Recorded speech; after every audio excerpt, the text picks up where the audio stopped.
And they have to be paid for by God taking your judgment and placing it on Christ. I know that's an anachronism. Right? It's out of the timeline. It's like, okay, I sin next week, it gets laid on Christ. But the reality is, that's what has to happen. There has to be a judgment for your sin.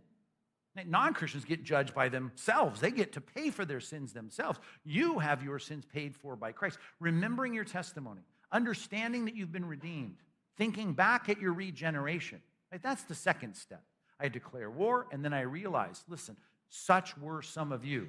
That's the vice list that Paul gives in 1 Corinthians 6.